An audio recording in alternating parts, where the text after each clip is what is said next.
warahmatullahi wabarakatuh.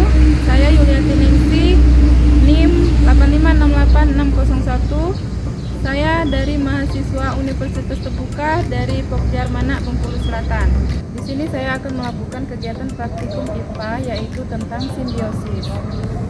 Adapun tujuan dari percobaan kali ini yaitu yang pertama, kita akan mengidentifikasi simbiosis parasitisme, kedua, mengidentifikasi simbiosis komensalisme, dan yang ketiga, mengidentifikasi simbiosis mutualisme. Berikut alat dan bahannya yang perlu kita gunakan. Yang pertama adalah alat tulis, dan yang kedua ada lembar pengamatan, dan ketiga lingkungan sekitar.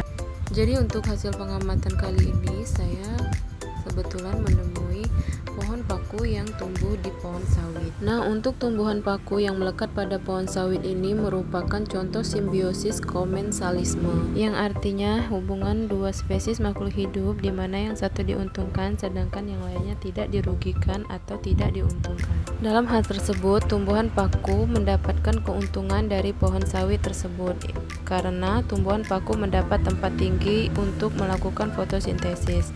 Sedangkan pohon sawit sendiri dia tidak akan dirugikan karena tidak akan menyita cadangan makanan yang ada dari tanaman pohon sawit tersebut. Lanjut, di tempat yang berbeda saya juga menemui contoh simbiosis komensalisme yang kedua, yaitu hubungan antara tanaman anggrek dengan pohon mangga. Contoh simbiosis komensalisme ini yaitu terjadi pada tanaman anggrek dengan pohon mangga, yang mana pihak yang diuntungkan yaitu tanaman anggrek karena dia mendapatkan tempat tinggal yang tinggi untuk mendapatkan cahaya matahari. Sedangkan untuk tumbuhan mangga sendiri, dia tidak dirugikan karena tidak akan merusak ataupun merebut zat makanan yang ada di dalam pohon mangga tersebut. Selain itu, pohon anggrek sendiri terkadang ada juga yang sengaja ditanam di pohon tersebut untuk dijadikan tanaman hias.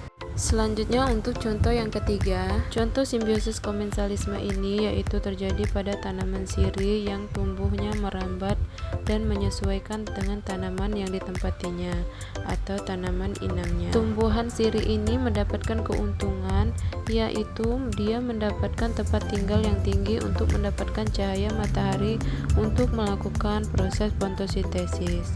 Namun demikian, untuk tanaman inangnya sendiri dia tidak akan mendapatkan dampak apapun, baik itu kerugian maupun keuntungan. Kemudian kita akan membahas tentang simbiosis parasitisme, yang artinya hubungan antara dua makhluk hidup, hubungan timbal balik antara dua makhluk hidup di mana yang satu pihak dirugikan dan pihak yang lain diuntungkan.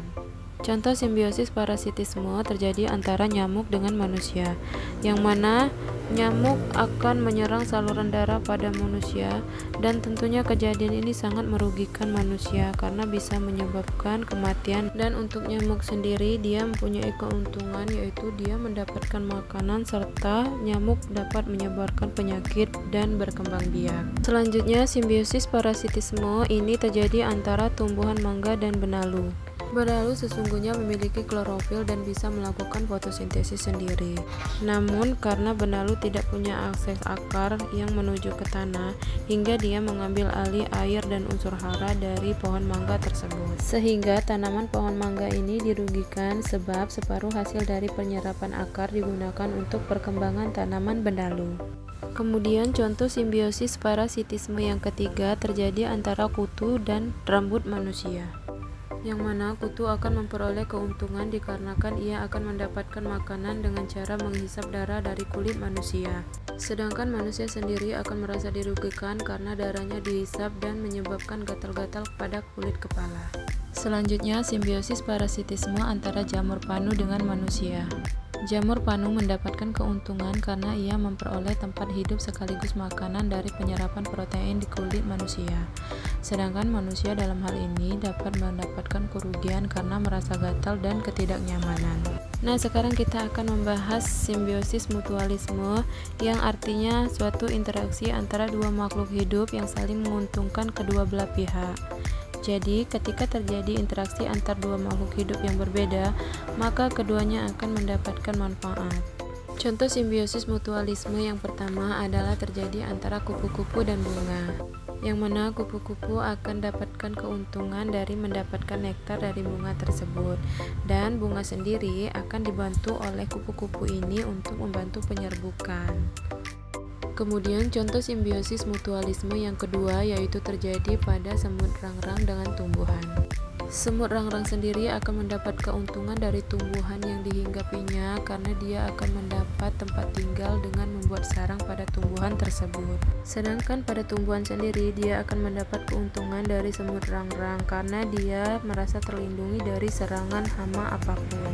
Kemudian contoh yang ketiga yaitu simbiosis mutualisme yang terjadi pada kerbau dan burung jalak. Di sisi lain ada burung jalak yang siap untuk memakan kutu-kutu pada tubuh hewan tersebut. Nah, disitulah terjadi contoh simbiosis mutualisme yang mana burung jalak akan mendapat makanan sedangkan kerbau akan mendapat badan yang bersih dan terbebas dari kutu-kutu. Baiklah, itulah hasil praktikum IPA kali ini. Saya hanya bisa menemukan beberapa simbiosis yang ada di lingkungan sekitar saya. Terima kasih. Wassalamualaikum warahmatullahi wabarakatuh.